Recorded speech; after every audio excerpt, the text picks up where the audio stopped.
Bonsoir. Sveiki. Su jumis fermentuoti failai. Ir aš Karolis. Ir aš taipogi Karolis. Ir mes abudu Karoliai šį kartą sveikiname su jumis paskutinį kartą. Jūs ilgai šito laukėte? Jūs ilgai to tikėjotės? Jūs ilgai komentavot, kad mums metas baigti? Ir kas mes tokie, kad neklausytume savo komentatorių? Taip. Ne, tiesiog mes nusprendėm, kad mums per sunku yra daryti šitą podcastą, mes nebenorim to daryti. Ai, ne, palauk, čia ne. Mūsų Ne ta pečiai yra versija. per glešni ir mes negalim pakelti šitą podcastą. Ir mus užgriuvusios šlovės.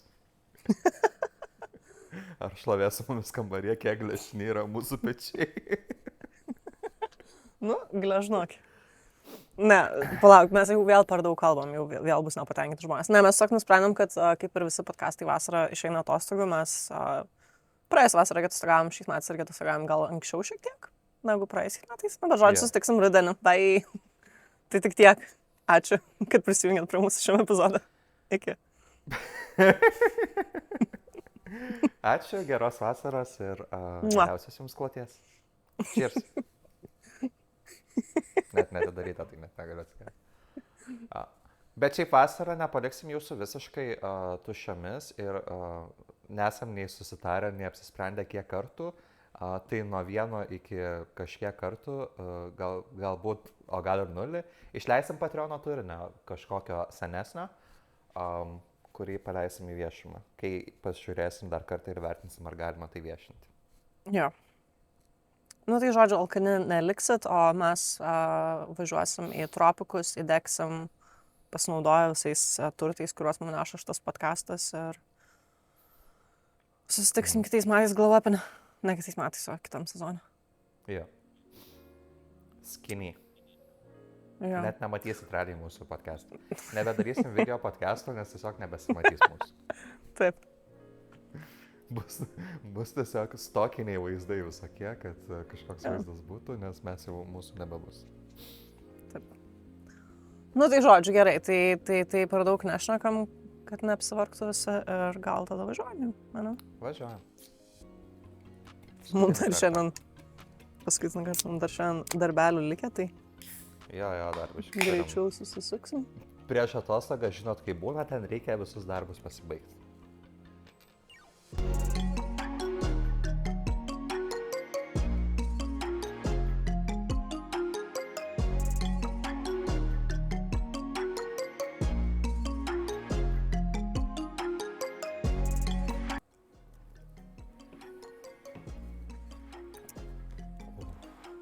Skaniai. Skaniai. Gerai. Vajos, kiek čia visko daug. Tai šiandien sezono užbaigimui, palauk, išsijungsiu Spotify. Šiandien sezono užbaigimui tokia įdomesnė istorija. Nu, davai. Vienintelis gaiduko įspėjimas bus toks šiek tiek nestandartinis, tai galima nekrofilija. Taip lengvai, žinai. Nu ir kai kurios vietos gal šiek tiek šlykščios bus, bet nu, nėra, kad ten kažkas labai, žinai. Nėra ko nebuvę mūsų podcast'e. Tikrai nėra ko nebuvo, čia tokia gal net gana standartinė istorija. Jo. 1940 m. spalio 3 dieną Key Westo, čia miestas Floridoje, nes kur daugiau, policija gavo neįprastą pranešimą. Jau kurį laiką mieste sklandė gandai apie vyrą, kuris esą savo namuose gyvena su mirusia moterimi. Iš pradžių niekas juos rimtai nereagavo. Tas vyras buvo žinomas kaip keistuolis, mėgo konstruoti įvairius prietaisus, kalbėjo apie neįprastus medicinos metodus ir dažnai elgdavosi ekscentriškai. Todėl daugelis manė, kad tai dar viena išpūsta kaimynų istorija. Tačiau pareigūnams įžengus į namą paaiškėjo, kad gandai buvo tikri. Miegamajame jie rado moters kūną, ji vilkėjo švarę suknelę, buvo papuošta papuošalais, jos plaukai buvo kruopščiai sušukuoti. Iš pirmo žvilgsnio galėjo pasirodyti, kad moteris miega. Tačiau priėjus arčiau buvo aišku, jog tai negyvas žmogus. Jos veidas buvo padengtas vašku, akidobėse įstatytos stiklinės akys, o visame kambaryje tvyrojo stiprus kvepalų ir dezinfekcinių priemonių kvapas. Moters vardas buvo Marija Elena Milagro de Hoyos. Oficialiai ji buvo mirusi beveik 9 metus. Vyras gyvenęs kartu su jos palaikais buvo Karlas Tanzleris. Tai viena keisčiausių 20 amžiaus kriminalinių istorijų, tačiau nėra vien apie žmogų, kuris pavagė lavoną. Tai istorija apie apsėdimą, kliedesius, mediciną, gedulą ir ribą, kur meilė baigėsi, o prasideda visiškas žmogaus pasimetimas realybėje. Tai žodžiukas. Karlas Tanzleris, mūsų pagrindinis herojus, sakykime, gimė 1877 m. vasario 8 d. Dresdene, Vokietijoje. Jo tikrasis vardas buvo Georgas Karlas Tanzleris, nors vėliau jis pristatydavo įvairiai. Karl von Cosel, grafas Karl von Cosel ar Karl Tanzler von Cosel. Istorikai sutarė, kad šie aristokratiški titulai greičiausiai buvo jo paties susikurta tapatybės dalis. Jokių įrodymų, kad jis iš tikrųjų priklausė didikų luomui, nėra. Apie jo vaikystę žinoma nedaug. Didžioji dalis informacijos ateina iš paties Karlo pasakojimų, o jie ne visada sutampa su faktais. Viena iš istorijų, kurią jis kartojo visą likusį gyvenimą, buvo apie grafienę Aną Konstantiją von Cosel. Tai realiai egzistavusi 18 amžiaus moteris, Augustas Stipriojo meilužė, didžiąją gyvenimo dalį praleidusi kalėjimą. Karlas tvirtino, kad dar vaikystėje jos dvasia jam pasirodydavo sapnuose ir regėjimuose. Esą jį parodė jam tamsiaplaukės merginos veidą ir pasakė, kad vieną dieną ši moteris taps jo lemta meilė. Neįmanom pasakyti, ar Karlas iš tikrųjų tikėjo šiais regėjimais, ar juos susikūrė daug vėliau, kai mėgino paaiškinti savo elgesį, apie kurį pakalbėsim. Tačiau ši istorija tapo kertiniu akmeniu viskam, kas nutiko vėliau. Jaunystėje Karlas studijavo inžineriją ir mediciną, nors vėlesniuose straipsniuose jis dažniausiai vadinamas gydytoju, tiksliau būtų sakyti, kad jis dirbo rentgeno techniku ir turėjo nemažai medicininių žinių. Tai jisai nebuvo kvalifikuotas pilnas daktaras, bet nebuvo ir atsitiktinis mėgėjas. Jisai išmanė anatomiją, rentgeno technologijas, domėjosi chirurgiją ir nuolat eksperimentavo su įvairiais prietaisais. Tai frikutis toks. Dar gyvenimas Vokietijoje Karlas vedė Doris Schaefer, su jie susilaukė 2 dukrų. Tačiau šeimos gyvenimas ilgai netruko. Prieš Pirmąjį pasaulinį karą Karlas paliko Vokietiją ir kurį laiką gyveno Australijoje, vėliau persikėlė į Kubą, o galiausiai atsidūrė Jungtinėse Amerikos valstijose. Jo žmona ir vaikai liko Europoje. Tai toks, žinai, toks tėvas atsakingas, sakykime, ar ne? Yeah. Mes irgi tokių pažįstam.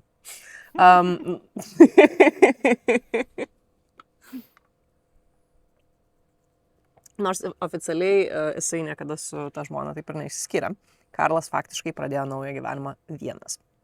Bachelor, žinai, geidžiamasis jaunikis viengungis. 20 amžiaus 3-20 pabaigoje jis įsidarbino JAV jūrų ligoninėje Key Weste. Miestas tuo metu buvo visai kitoks nei šiandien, nes ten gyveno gausi kubiečių bendruomenė, daug žvejų, jūreivių ir cigarų fabrikų darbininkų. Klimatas buvo šiltas, tačiau gyvenimas nebuvo lengvas, nes didžioji depresija smarkiai paveikė visą regioną, o medicinos galimybės buvo labai ribotos. Tai nežinau, kiek žinai apie tuometinę, sakykime, medicininę situaciją, bet tais metais viena didžiausių grėsmių buvo tuberkuliozė.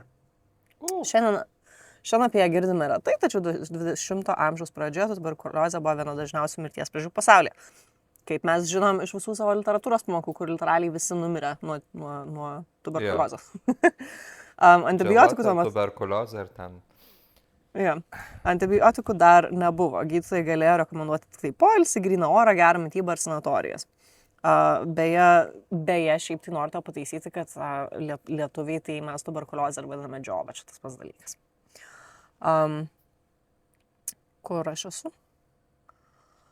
Kai kurie daktarai bandydavo eksperimentinius gydymo metodus, tačiau dauguma jų nebuvo veiksmingi. Žmonės sirgdavo mėnesius ar net metus, pamažu silpdavo, liesėdavo, pradėdavo kosėti krauju ir galiausiai mirdavo. Tarp tokių pacientų buvo ir Marija Elena Milagro de Hoyos. Elena gimė 1909 metais gerbiamoje kubiečių šeimoje Key Weste. Artimieji ją prisimindavo kaip ramią, mandagę ir labai gražią merginą. Jinai trumpam buvo ištekėjusi už tokio tai Luiso Mesos, tačiau santuoka greitai iširo. Nes mūsų Elena, persileidė ir tai paveikė santykius ir vyras netrukus ją paliko. Nes, žinai, vyras. Tai Vyrai būna vyrais. vyrai, berniukai likis berniukais, vyrai likis vyrais. Tai kai Luisas ją paliko, Elena grįžo gyventi pas tėvus. Nu ir netrukus jai buvo diagnozuota tuberkuliozė. Šeima bandė rasti bet kokią pagalbą. Tuo metu tai buvo visiškai suprantama reakcija, nes jei tradicinė medicina negalėjo pasiūlyti sprendimų, žmonės griebdavosi bet kokios vilties. Būtent taip Elena atsidūrė jūrų ligoninėje, kur dirbo mūsų Karlas Tanzleris. 1930 m. balandį Karlas Eleną pamatė patį pirmą kartą. Vėliau jis tvirtino, kad tą pačią akimirką ją atpažino. Esą tai buvo taip pat moteris iš vaikystės regėjimų. Ta tamsiplaukė mergina, kurią jam prieš daugelį metų parodė grafienės von Kauzel dvasia. Kiek tame buvo tiesos, mes aišku nežinom, bet nuo tos dienos Karlas pradėjo skirti Elenai išskirtinį dėmesį. Jis lankydavo ją dažniau nereikalavo pareigas, neždavo gėlių, dovanodavo papuošalus, pirkdavo drabužius, pats mokėdavo už vairius daiktus ir siūlydavo eksperimentinius gydymo metodus, kuriais nuoširdžiai tikėjo. Jisai buvo įsitikinęs, kad tradicinė medicina klysta ir kad jo paties sukurti prietaisai ir gydymo būdai gali išgelbėti Eleną. Nei vienas išlikęs šaltinis nerodo, kad Elena būtų kažkaip tai atsakiusi jausmus. Jis buvo mandagi, dėkinga už rūpestį, bet Karlas jai buvo tik tai ligoninės darbuotojas, kuris bandė jai padėti. Ne? O Karlo galvoj tuo tarpu jinai jau buvo tapusi moterimi, su kuria jis tikėjo esąs susietas likimą. Per ateinančius mėnesius vis labiau įstraukė jos gyvenimą. Ir visgi tuo pačiu metu tapo akivaizdu, kad nei jo tikėjimas, nei jo eksperimentai tuberkuliozės visgi nesustabdys. Nuo tos dienos Karlas tapo nuolatiniu svečiu Dehojos šeimos namuose. Jisai lankydavo Eleną beveik kasdien. Neždavo ten vaisius, saldumynus, drabužius, papuošalus, bla, bla, bla. Vienos dovanos buvo kuklios, kitos gerokai brangesnės, nei galėjo sau leisti žmogus gaunantis rentgeno technikų atlyginimą. Jisai atsineždavo savo paties sukurtus gydymo prietaisus, siūlydavo išbandyti visokius metodus. Šiandien toks gydytojo ir medicinos darbuotojo elgesys turbūt sukeltų klausimų ir tikrai ne vieną, bet tuo metu, čia vėlgi 1930, aiškios ribos tarp profesionalių ir asmeninių santykių ne visada gal buvo taip griežtai apibrėžtos, ypač mažesnėse bendruomenėse. Tai Elenos šeimai Karlas greičiausiai atrodė tiesiog kaip žmogus, kuris nuoširdžiai stengėsi padėti jų dukrai. Niekas dar nesuprato, kad jisai iš tuo santykių žiūri kažkiek tai kitaip. Žodžiu, tai kol Karlas kūrė planus, čia viską visokius ten savo, žinai, dalykėlius, Elenos sveikata sparčiai blogėjo. Tuberkuliozė jau buvo stipriai pažengusi, Elena vis dažniau likdavo lovoje, sunkiai kvėpuodavo, beveik nebeturėjo jėgų. Liga pamažu naikino jos organizmą, o tuo metu medicina negalėjo pasiūlyti jokio veiksmingo gydymo, kaip jau kalbėjom. Tai 31 metų spalio 25 dieną Elena mirė. Jai tuo metu buvo 22. Gerai. Tai po Elenos mirties Karlas liko šalia kūno ilgiau nei kiti gedintieji. Vėliau jis pasakojo, kad meldėsi, kalbėjosi su Elena ir būtent tada pirmą kartą išgirdo jos balsą. Pasak jo, Elena pasakė, kad jų istorija dar nesibaigė. Neįmanoma nustatyti, ar Karlas iš tiesų patyrė haliucinacijas, ar šį pasakojimą sukūrė gerokai vėliau, bet nuo tos akimirkos jis pradėjo elgtis taip, lyg Elena vis dar būtų šalia. Jisai pasiūlė apmokėti dalį laidotuvių išlaidų. Jos šeima sutiko, nežinau, kodėl jie buvo turtingi, bet žodžiu. Jiem tai netrodė keista, nes Karlas jau buvo išleidęs nemažai pinigų jos gydymui ir buvo tapęs, vėlgi, jau nebesvečiu gal jų namuose, žinai. Jis taip pat pasirūpino, kad Elenai būtų pastatytas antžeminis mauzoliejus Key-Vesto kapinėse. Tokie statiniai Floridai buvo gana įprasti. Dėl aukšto gruntinio vandens lygio ir drėgmės tradiciniai kapai ne visą laiką buvo praktiški. Atsimenu, kai buvau Floridoje ir buvom važiuodami kapines vaiduoklių medžiot, nes su tokiais frikučiais gyvenau, žinai. Ir iki šios dienos dalykas, kurį labiausiai prisimenu apie Floridą, tai toks blemba stiklinis antžeminis mauzoliejus, kur tipo matėsi ten žmogutis viduje. Žinai? Ten tipo pamirtinė kaukė, ten žmogutis po buvo, bet žinai, tipo vis tiek atrodo, kad toks stiklinis dalykas ir viduje guli žmogus. Žodžiu. Svarbiausia detalė buvo ta, kad Karlas, kaip statytojas, tipo, žinai, gavo to mauzoliejaus raktą. Tai nes šeima galvoja, kad šis nori turėti vietą, žinai, kur gali gedėti. Niekas negalėjo numanyti, kuo tai baigsis. O baigėsi tai ne iš karto, nes beveik 2 metus Karlas po darbo tiesiog kasdieną eidavo tiesiai į kapines, viskas nutipo normaliai, žinai, atsirakina mauzoliejų, žaina vidun, ten sėdi valandas, kiekvieną dieną atneša šviežių gėlių, valo patalpą, ten meldžiasi, žinai. O vėliau jisai pats pasakojo, kad tuo metu ir kalbėdavosi su Elena. Anot jo, jos dvasia pasirodo beveik kiekvieną vakarą, kartais jį dainuodavo ten ispaniškai, kartais atsakydavo klausimus, kartais prašydavo jos nepalikti vienos. Tai šiandien sunku pasakyti, ką tuo metu iš tikrųjų išgyveno Karlas, bet galim jau suprasti turbūt, kad jo ryšys su realybė darėsi toks jau, žinai, nelabai stiprus. Jisai nepriėmė Elenos mirties kaip galutinio fakto, jo galvoje vis dar egzistavo, tik kita forma. Tai per tą laiką Karlas vis labiau užsidarė savyje, laisvalaikį leisdavo namie, braižydamas ten įvairių aparatų schemas ir skaitydamas apie žmogaus kūną. Jisai buvo įstikinęs, kad ateityje mokslas galės nugalėti mirtį. Vienose užrašuose ten svarstė apie elektros energijos panaudojimą žmogaus audiniams atgaivinti. Čia toks biškai duoda Frankensteiną. Kitose piešė keistus dirižablius ir skraidančius aparatus, kurie manymų galėtų pakelti žmogaus kūną į viršutinės atmosferos sluoksnius. Karlas tikėjo, kad kosminė radiacija turi gydomųjų galių ir vieną dieną padės prikelti Eleną. Tai šios idėjos šiandien skamba kaip mokslinė fantastika, bet jas leidžia suprasti, kaip jisai pats aiškino savo veiksmus. Jisai nesiekė išsaugoti Elenos kūną vien tam, kad nereikėtų su ją išsiskirti. Jisai nuoširdžiai tikėjo, kad kūną reikia išlaikyti kuo geresnės būklės iki tos dienos, kai mokslas leis ją susigrąžinti į gyvenimą. Bet visgi, 33 metų pavasarį, tai čia 2 metai po to, kai jinai mirė, Karlas nusprendė, kad Elena nebegali likti mauzoliejuje. Nes jisai sako, kad jinai pati jo prašė. Tai vieną naktį Karlas pasiėmė nedidelį vaikišką vežimėlį, nuėjo į kapines, atsiragino mauzoliejų, atsidarė karstą. Tuo metu, čia turim vėlgi, kaip minėjau, įsikalti į galvą, kad tuo metu Elena buvo mirus maždaug 1,5 metų. Yeah. Karštas, jeigu kas nors žiūrėjote, nežinote, bet žiūrėjot, pavyzdžiui, ten tą pasaulio futbolo čempionatą, tai žinot, koks Floridoje klimatas. Tai tas Floridos klimatas buvo padaręs savo, nes kūnas jau buvo smarkiai suiręs. Nepaisydamas to, Karlas atsargiai išėmė palaikus, suviniojo juos ir paguldė į mažą vežimėlį. Tada nakties tamsoje jisai pėsčiomis parsivežė Eleną namo. Ir pradėjo tai, ką pats vadino Elenos atkūrimu. Tai čia ta vieta, kur šiek tiek į detalės eisim. Tai pirmiausia, reikėjo sutvirtinti skeletą, nes jau, žinai, vis tiek biški pairęs. Kaulus jisai sujungė pianino viela, kai kuriuos sąnarius papildomai sutvirtino metaliniam pakabom. Vietose, kur minkštieji audiniai jau buvo sunykę, naudojo skudurus, šilką ir gipsą. Tipo, žinai, įgrūda kažką ir tada ant viršaus gipso, kad formytę grįžtum. Yeah. Veidą padengė vaško sluoksniu, kad atkurtų odos formą, o į akidobes įstatė stiklinas akis. Jisai buvo išsisaugojęs visiškai neraudoną vėliavą kelias Elenos plaukų sruogas, iš kurių jisai pagamino peruką. Kūną aprengė suknelėmis, papuošė papuošalais ir nuolat purškė kvepalais.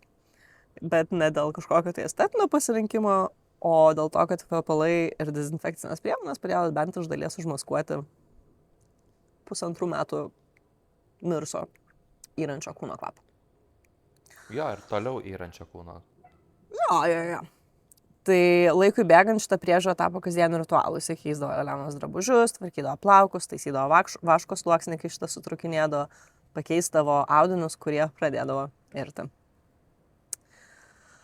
Jisai skaitydavo ją knygas, leisdavo muziką ir net šokdavo su jos kūnu.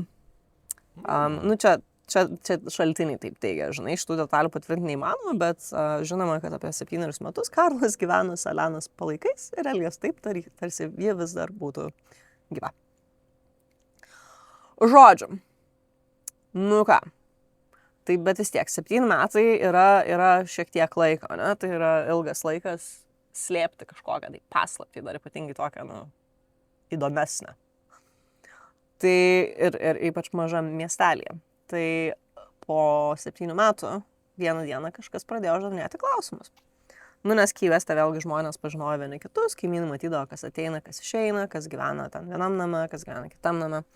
Karlas visą laiką kaimynų buvo laikomas keistuoliu, tačiau laikui bėgant jo elgesys darėsi vis labiau neįprastas ir tas, žinai, taip buvo pastebėta jo kaimynų.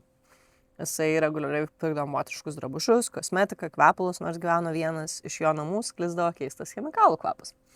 Kartais kaimynai girdėjo muziką, nors atrodė, kad namuose nėra nei vieno svečio. Šios smulkmenos pačios savaime nieko neįrodė, bet ilgainiui jos virto gandais. Vieni pasakojo, kad Karlas savo namuose slepia moterį, kiti sakė, kad net matė moters siluetą pro langus. O treti buvo įsitikinę, kad jis tiesiog po Elenos mirties išprotėjo. Kaip tiksliai šitie gandai atsirado, šiandien pasakyti neįmanoma, bet vienas iš šitų kažkaip tai galiausiai pasiekė Elenos šeimą, o tiksliau jos seserį Florindą. Kažkas, nežinau vėlgi, ar jie turėjo tam pagrindą ar ne, bet kažkas tai Florindai sako, o tu žinai, kad Karlas šiaip tai tavo sesę Eleną iš kapinių jau labai seniai išsivežęs yra. Ir iš pradžių Florinda sako, kažkaip neįtikinamai skambant, kaip supras, kaip žmogus gali pavogti kūną iš mauzoliejaus ir 7 metus, tipo, nieks to nepastebėjęs, žinai. Vis dėlto abejonė jau buvo pasėta. 40 metų spalio pradžioje Florinda nusprendė pati nuvažiuoti pas Karlą. Šaltiniai vėlgi nesutarė, ar jinai atėjo viena ar kartu su kitu šeimos nariu, bet visi sutarė dėl to, kas įvyko toliau. Karlas įsileido Florindą į namus. Nėra jokių duomenų, kad būtų bandęs kažką slėpti, žinai. Priešingai, atrodo, jisai buvo įsitikinęs, kad jo elgesys, nieko blogo. Yeah. Žodžiu, Florinda namuose, įeina į miegamąjį, ant lovos guli Elena. Iš toliau jinai galėjo pasirodyti kaip mieganti moteris. Likėjo vėlgi švarą suknelę, plaukai kruopščiai sutvarkyti, ant kaklo papuošalai. Bet priėjus arčiau, iliuzija išnyko. Veidas buvo padengtas vašku, o akys stiklinas. Kai kuriuose vietose pro drabužius jau buvo matyti restauracijai naudotos medžiagos. Kvepalai be abejo negalėjo visiškai paslėpti irimo kvapo. Ir Florinda iš karto suprato, kad žiūri į savo sesers palaikus.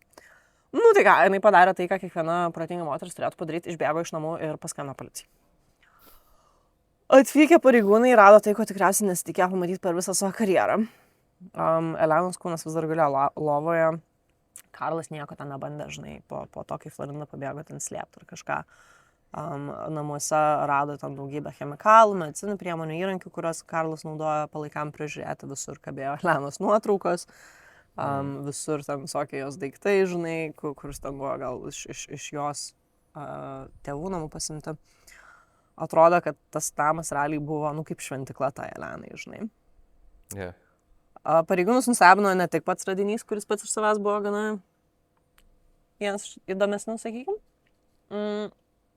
Bet ir tai, kad tai kaip Karlas visą tai reagavo. Jisai nebandė bėgti, nieko neneigė, nebandė teisintis, iš karto prisipažino, kad pasiėmė Elenos kūną iš kapinių.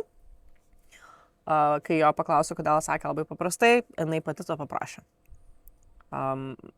Vėlgi, jau kaip kalbėjom, pasak Karlo, Elenos dvasia daugelį metų su juo kalbės ir maldavo išsivesti ją iš mauzoliejaus. Jis buvo įsitikinęs, kad vykdė jos valią. Tai šitą detalę psichologam iki šiol atrodo viena įdomiausių visoje istorijoje, nes dauguma žmonių, kurie padaro nusikaltimą, kaip mes žinom, stengiasi nuslėpti, ne todėl, kad mes esame padarę nusikaltimą, dėl to, kad turim tikro nusikaltimo podcastą. Čia, jei ką. Policija ateičiai.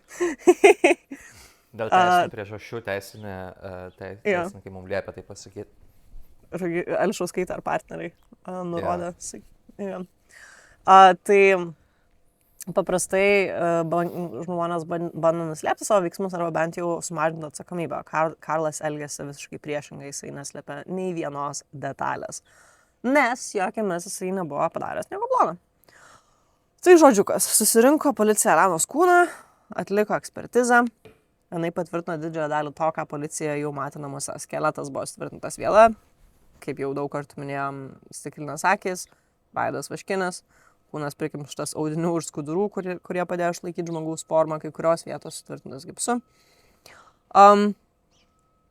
Ir buvo akivaizdu ekspertam, kad čia toks įvyko, žinai, kad čia nebuvo vienkartinis, kad jis tam padarė šios iškamšą viską, bet kad jisai vėl ją taisydavo, žinai, taip ir gana dažnai.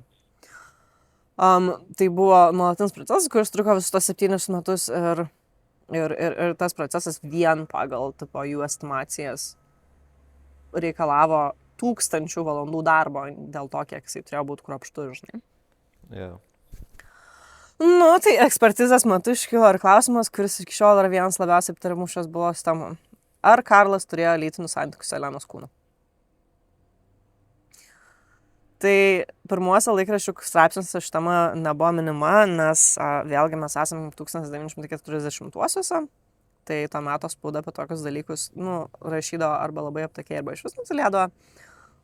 Bet kaip suprantu, buvo ekspertizės metu Elenos dubens srityje aptiktas toks primityvus vamzdelis, kurio egzistencija galimai suponuoja, kad labai tikėtina, kad Karlas seksualiai išnaudojo Elenos palaikus.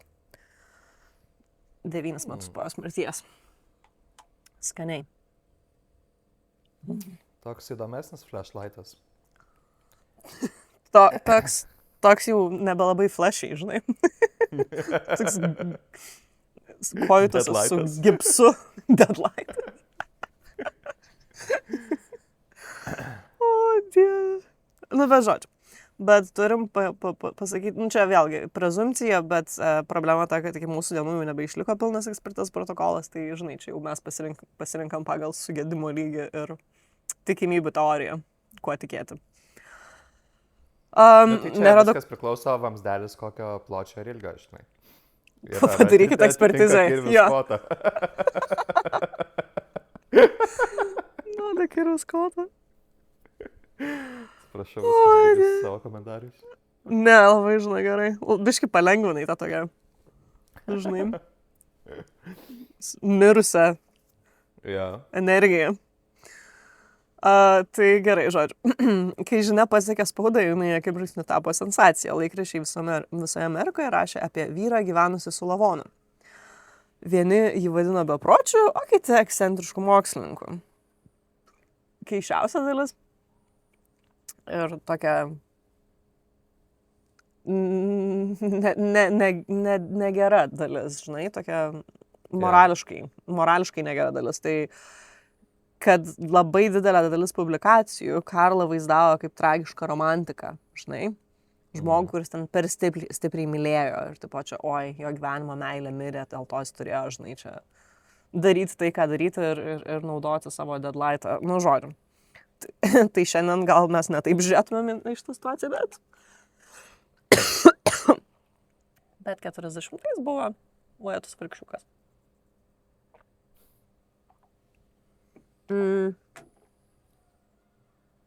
Nors Karlo istorija atsidūrė visų laikraščių pirmuose puslapiuose, teisinė jos baigtis buvo netikėta. Ar nori atspėti, kas atsitiko?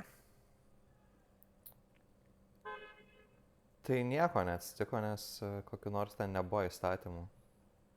Pagal mūsų logiką, tai jis tiesiog nusižudė, nesulaukęs teismo, bet ne. Tai jo, atrodo akivaizdu, kad žmogus pavogęs moters kūną iš kapinių ir 7 metus laikęs į savo namuose bei galimai naudojęs ją kaip savo seksualinį žaislą turėtų būti nuteistas. Bet, kaip Karlas atspėjo, įstatymai sakė ką kitą. Bet ne dėl to, kad jų nebuvo, o dėl to, kad pagrindinis nusikaltimas, kurį buvo galima jam pareikšti, buvo kapo išniekinimas ir palaikų pagrobimas. O problemytas to buvo ta, kad Karlas Elenos kūną iš mauzolėjaus pasiėmė 33 metų pavasarį, policija apie tai sužinojo 40 metų spalį. Senatis. Taip, per tą laiką buvo sėjęs baudžiamosios atsakomybės senatis. Tai reiškia, kad prokuratūra nebegalėjo ją teisti dėl pagrindinio nusikaltimo. Tai žodžiu, tai byla faktiškai subyrėjo neprasidėjus, nes įstatymas nebeleido pareikšti kaltinimą. Tai Karlas, kitaip tariant, išvengė bausmės ne todėl, kad nebuvo kaltas ar nebuvo pripažintas nekaltu, o todėl, kad buvo per vėlu jį teisti. Įdomesnė dalis, tai po ekspertizės, po Elenos kūno ekspertizės, valdžios institucijos turėjo nuspręsti, ką daryti su Elenos palaikais. Užuot iš karto ją perlaidojo, pareigūnai nusprendė kūną viešai eksponuoti laidojimo namuose Key Weste.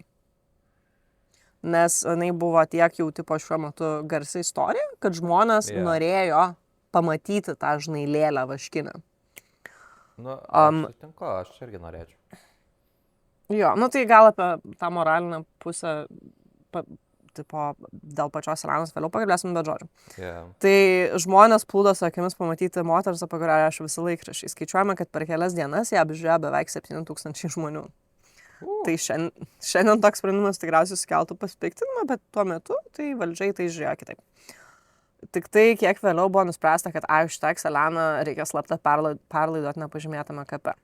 Tiksliai vieta ir iki šiol nėra viešai žinoma. Nes nepažymėtas kapas, hello. Manoma, kad tas sprendimas buvo padarytas sąmoningai, siekiant užtikrinti, kad niekas daugiau negalėtų jos palaikų surasti ir dar kartą išniekinti. Dabar, kas atsitiko su Karlu, tai po visų šitų įvykių jisai paliko Key Westą ir persikėlė į Pasco apygardą Floridoje. Viešumo, aišku, vengė, bet ir toliau sulaukdavo žurnalistų dėmesio, kai kurie laikraščiai ten, žinai, toliau rašydavo apie kaip apie ekscentrišką mokslininką, kiti kaip apie romantiką, ten dar bla bla. Keisčiausia dalis, bet ar tikrai keista, tai kad jisai galimai sulaukdavo daug įsimylėjusių moterų laiškų, žinai, nes oi kaip romantiška. Oi.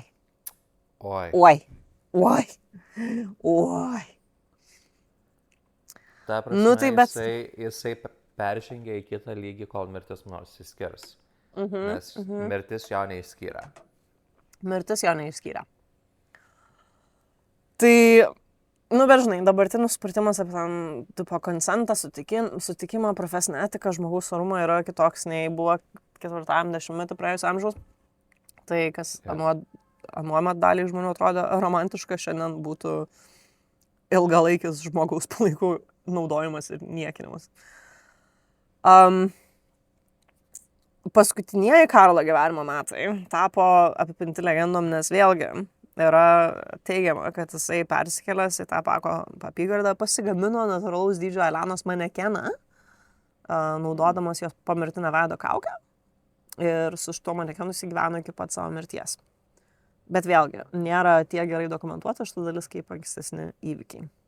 Yeah. Pam 2 metų Liepos 3 dieną Karlas Tanzleris mirė, būdamas 75 metų. Oficialia mirties priežastimi buvo nurodyta vainikinių arterijų trombozė. Ir viena populiariausių istorijos versijų teigia, kad jo kūnas buvo rastas gulintis šalia Elenos manekeno. Žinai?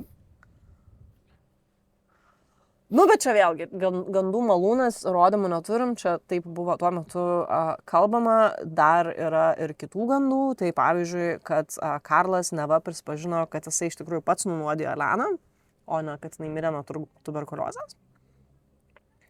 Bet vėlgi, gandai yra gandai. Esminis klausimas turbūt, kurio mes savęs klausime, klausydami šitos istorijos, tai Karlo psichikos būklė, ne? Kas? Žinai, kas? Kas su juo buvo negerai? Tai po jo mirties ne vienas psichiatras ir istorikas bandė aiškinti jo elgesį, remdamiesi šiuolaikiniam diagnozėm. Ten turim teorijų apie kledesinį sutrikimą, apie erotomaniją, apie patologinį gedulą, apie šizofreniją. Bet vėlgi niekas niekada Karlo oficialiai netyrė. Tai viskas, ką galime vertinti, tai yra jo palikti užrašai ir jo veiksmai. Tai, manau, OCD tikrai turėjo, kiek jis ten tų užrašų darė, bet žodžiu. Praėjus beveik 100 metų šita byla vis dar aptarinėjama knygose, dokumentuose, filmuose ir tinklalaidėse. Vieni Karlo Tanzlerio istoriją vadina kraštutiniu meilės pavyzdžiu, o kiti laiko ją vienu šiurpiausių apsėdimo atveju 20 amžiaus istoriją. Tačiau bėgant metams keitėsi ne tik požiūris į Karlą, keitėsi ir požiūris į Eleną. Nes ilgą laiką jinai buvo tik tai moteris, kurios kūną pavogė keistuolis. Šiandien vis dažniau, kadangi feminizmas ir, žinai, dalykai, mes prisimenam, kad prieš visą tai jinai tiesiog buvo 22 metų mergina, kuri turėjo šeimą, buvo ištekėjus, nors ir nelaimingai, neteko vaiką, sunkiai sirgo. Ir mirė liga nuo ligos, kurios niekas tuo metu nemokėjo gydyti. Tipo, kiek, žinai, teisinga yra tai, kas jai atsitiko. Ar jinai prašė? Ar jinai to prašė? Tikrai ne. Tai žodžiu, tai šita istorija ne apie meilę, ne apie mokslą ir net ne apie mirtį. Jinai yra apie tai, kaip vieno žmogaus realybė gali taip nutolti nuo visų kitų, kad riba tarp atsidavimo ir apsėdimo visiškai išnyksta. Šaltiniuose iki šiol nėra atsakymo, kad tiksliai jautė Karlas Tanzleris, tačiau yra atsakymas į kitą klausimą. Marija Elena Milagro de Hoyos niekada neturėjo galimybės pasirinkti savo vaidmens šitoje istorijoje. Ir būtent todėl mes pavadinsim šitą epizodą jos vardu, o ne Tanzlerio. Feminizmas for the win. Žodžiu, viskas. Feminizmas užbaigė šitą istoriją. Tai ačiū tau už istoriją visų pirma. Visų antra, net nežinau nuo ko pradėti, tai prieisim prie esminių klausimų dar vėliau. Aš dar norėjau šiek tiek pasitikslinti, nes nuo to priklausė mano komentaras. Kokie pagrindiniai kaltinimai jam buvo? Kapo išniekinimas? Kapo išniekinimas ir lavono pagrobimas. Ai, okei, nes aš galvojau, jeigu būtų palaikų išniekinimas, tai tada tai šiaip palaikų išniekinimas vyko visą laiką, tai kodėl negalėtų nuteisti, bet kadangi kapo išniekinimas ir šitas, kad ir kas buvo tas kitas, tai make sense, kad daro pojūtį, kad jisai negavo šito, bausmės. Jo, bet keista iš tikrųjų, kodėl jam negalėjo prilipdyti palaikų išniekinimą. Ar tipo dėl to, kad jisai ten ją bandė rekonstruoti, bet tai vis tiek yra, tipo... Bet tai gal nėra medlinimas. Tokio, žinai, tipo... Ai, tiesa, gal nebuvo. Sistemoje dalyko. Gal čia pirmas keisas, kur po to atsirado. Bet jeigu yra kapo išniekinimas, tai logiška, kad būtų ir tipo negyvėlio išniekinimas. Nežinau. Reikėtų pasitikslinti poziciją, įdėsiu apačioje bėgančią eilutę. Čia toks, kur tipo galėtų būti šiaip... tikrai galima pritemtą kapo išniekinimą, tipo long terminę. Jei norėtų, tai galėtų, aš tiesiog tiek galiu pasakyti, bet akivaizdžiai nenorėjo, tai ir tiesiog tingėjo ten, ar whatever, žinai. Jo. Tai kitas klausimas, turbūt šito Tanzlerio visą psichoanalizę, vis tiek mes, kadangi kvalifikuoti esam, tai galim greitai ją padaryti. Bet šiaip tai sunku padaryti, tai turbūt... Aš manau, kad mes misinam kažkokį faktą, žinai, kažkokia trauma įvyko jo gyvenime, kuri atvedė iki šito. Mes ten žinom, kad čia ne va, tai jis ten sapnavo ar whatever, tipo, kaip ir pranašystė buvo, kad jisai turi su ta kažkokia ten būt. Bet aš manau, kad mes kažką misinam, žinai, kažką arba tėvų dinamikoje, arba kažkokią traumą, kuri mus atvedė iki šito taško. Oi, 100%. Plius net jeigu ir be to pagalvoju, tai žiūrėk, jisai, dabar jau neatsimenu, kada jisai mirė. Gimė, atsiprašau, 90 kažkėlintais. Nesvarbu. Šitas, tai vien, net jeigu nebuvo kažkokios, žinai, asmeninės traumos, kur greičiausiai buvo, bet mes niekada nesužinosim, nes, žinai, Vokietija ir seni laikai ir taip toliau. Tai vien tai, kad jisai ėjo per pirmą pasaulinį karą, būdamas, dar toksai, žinai, gana jaunas, sakykime, tai vien tai galėjo supisti, žinai, mes nežinom, gal jisai buvo kariuomeniai. Gal. Tada visi kiti dalykai, nežinau. Bet, oi, 100% jis tikrai kažkas buvo. Kažkas yra, jo, kažkokia mes biški, kad matytume pilną dėlionę, mums reikia kažkokios detalės labai tokios specifinės, bet, kažkas tikrai labai negerai su juo buvo. Nes man tai tada iš karto, žinai, kiti dalykai, nors aš neturiu OCD ir whatever, bet 1,5 metų Floridos ore, aš bandau įsivaizduoti, koks tas sunykimas galėtų būti, bet iš to, kad tu nupasakojai, mes gana galim susidaryti vaizdą, ar ne, kad net ir kaulai kai kuriais atvejais buvo apnykę, kaip pavyzdžiui kaukolė, bet dar kažkiek buvo flešo tipo likę šito darinių, sakykime. Kūno raumeninių ten ir odos ir whatever. Tai toks, žinai, tipo, kiek šlikštu tai turėtų būti liesti, kiek tai turėtų smirdėti. Ir visa tai tas procesas irimo tai nesustojo, nes jisai nebalzamavo ten kažkaip, ar kad ir ką ten galima padaryti, kad, žinai, tas kūnas nustotų irt. Tai tiesiog, taip jis ten valė, kaip tu sakei, ten tos dezinfekcinių priemonių kvapas ir kvepalai. Bet, tai čia kvepalai ant šūdo, blet, tai čia toks turėtų būti kvapas, kad pizė. Jo, bet aš kaip suprantu, ten buvo gana daug to vaškavimo ir gipsavimo, kuris, žinai, tada sulaikė tą, nu, tipo, žinai, Nu ir, jo, ir dėl bet to tai- jisai iš naujo vis Jo. dėdo, nu, jis ten sluoksnius, bet tai man tiesiog nesuprantama yra, kaip, nu, tipo,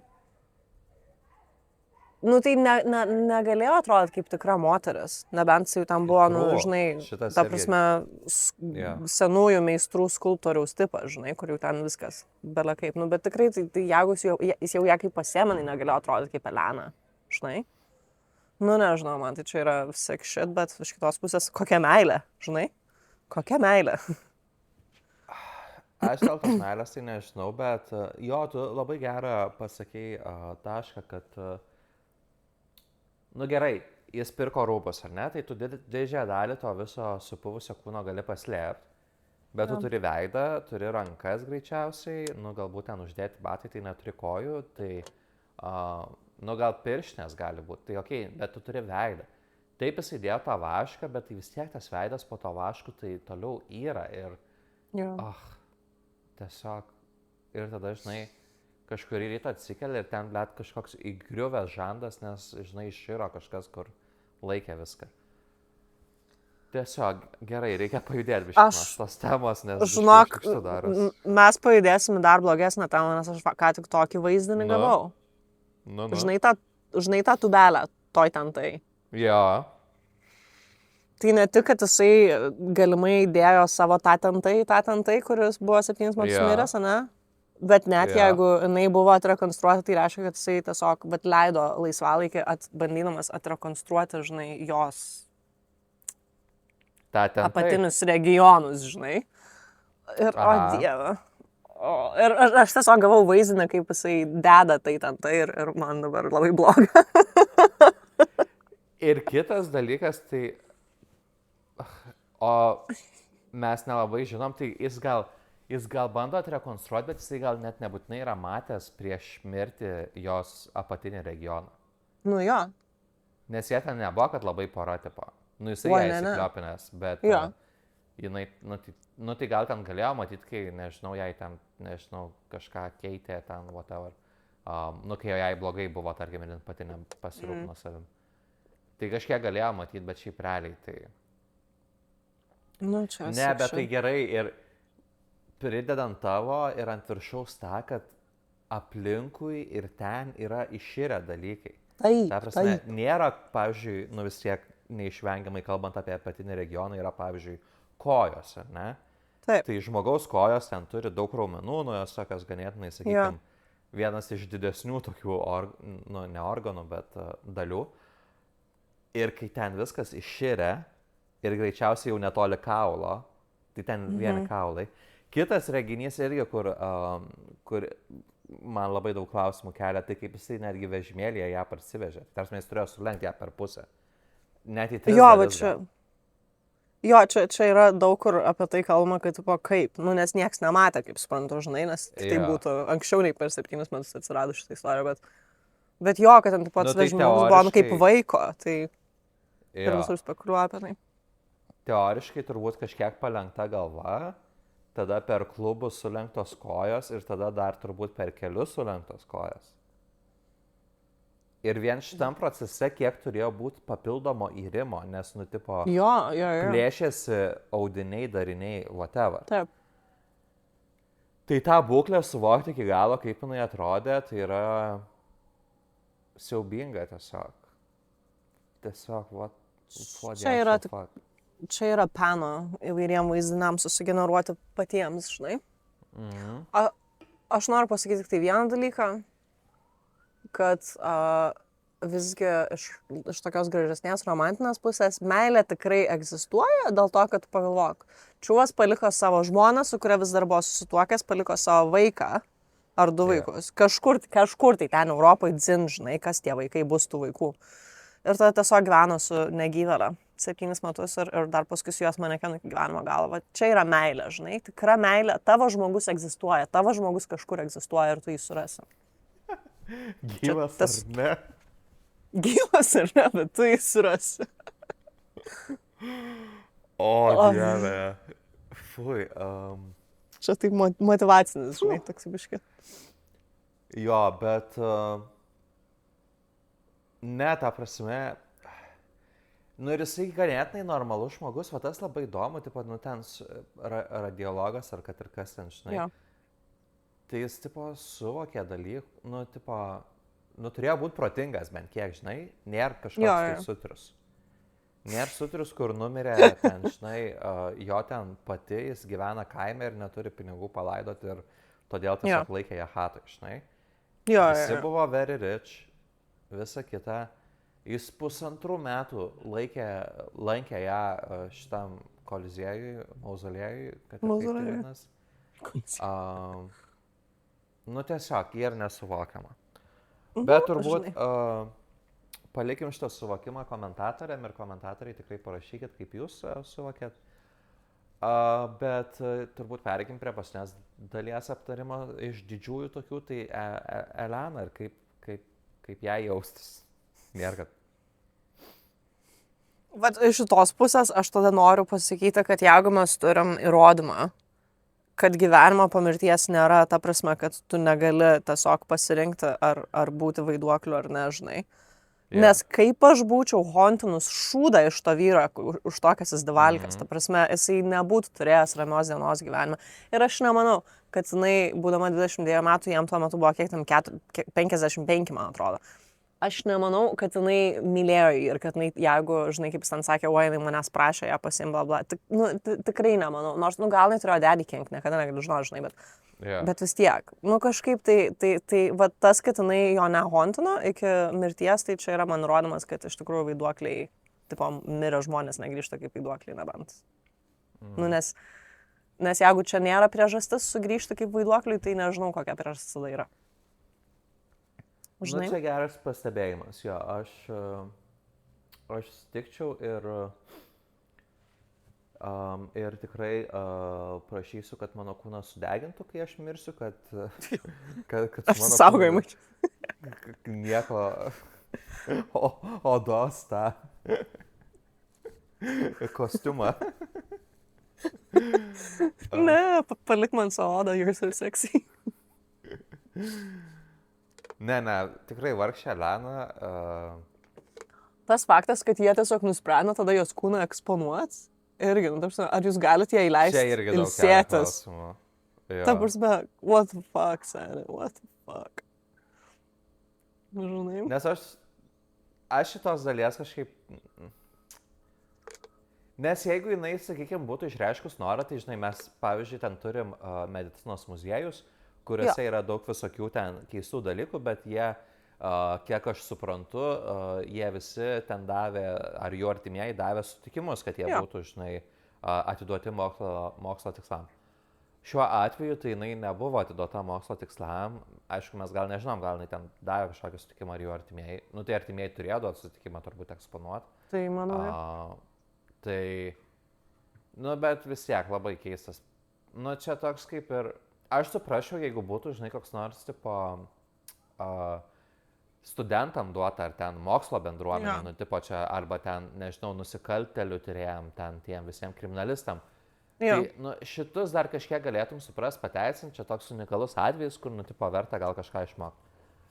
Bet tiesiog demonstruoti viešai, kad ten 7,000 žmonių galėtų pažiūrėti, tai man tai kažkoks yra, nu, tie laikai kitokie buvo.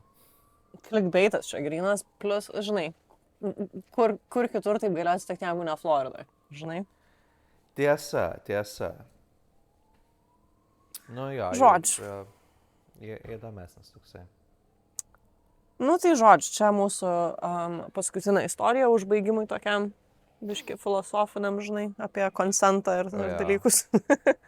Ir apie obsesiją. Prie skoniukų tokių jums pabaigai. Ant vasarėlės toks. Karštį, jeigu klausot, tai galite įsivaizduoti tą kūną tokį. tą tokį kvapą Floridos karštyje. Jo, tai tokį įrančio kūno kvapą. Skaniai.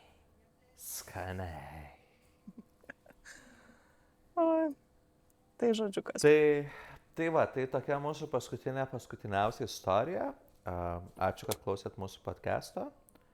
Tikimės, kad klausysite rudenį, jeigu jisai grįš.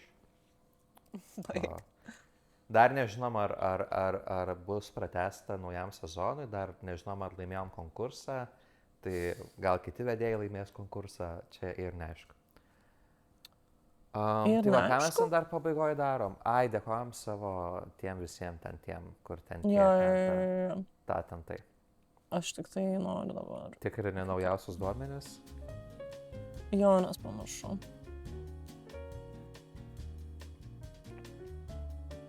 Aš irgi pamiršau, bet tu priminsi. Tiri. Lifto muzikėlė groja fone šiuo metu. Jo, tiksliai. Gerai vyrai, kur. Kažkas čia... Ai, ar jau pasikeitė? Nu, aš tą padariau dalyką. Ne. Parodykit, prašau. Turime Tai, 6 žmogučius. tai dėkojam Evelinai, Kamiliai. Reinaldui, Vitalijai. Aušrai ir dar vienas. Beatričiai. Aš tiesiog skaičiau tuo metu, kai tu sakei ir tu nebandžiau. Tipo, recovering partial memory. Tipo, ką tu sakei? Tai ačiū Jums, su Jumis susitiksim dar Patreon'e, tiesą sakant, bet... Ir jo. Pasikalbėsim Patreon'e, nes vis tiek ten mums reikia biškai kitaip reikaliukus, žinai, pasidaryti. Jo, ten mes atostogytėm. asmeniškai, kaip mes mėgstam. Jo. Jo. Tai va, tai ačiū visiems komentatoriam, kurie komentavot, kažkokių komentarų buvo, bet aš jau neatsimenu. Buvo. Kažkas buvo, tai... Evelina Tai daug ačiū komentuoja jum. dabar. Jo, Evelina visą laiką labai gražiai komentuoja, mes kai Mylim. turim kokį nors tai žemesnį momentą, pasakykim, tai Evelina visą laiką mus kelia į viršų. Ir Reinaldas irgi. Ir Reinaldas. Jo. Tai va, tai mylim, bučiuojam, jokio teaserio, kas bus kitoje serijoje, nes neaišku, nieks neaišku. Nieks nedaryta, nieks neruošta. Žodžiu, mylim, gerų atostogų, bye. Cheers. Cheers.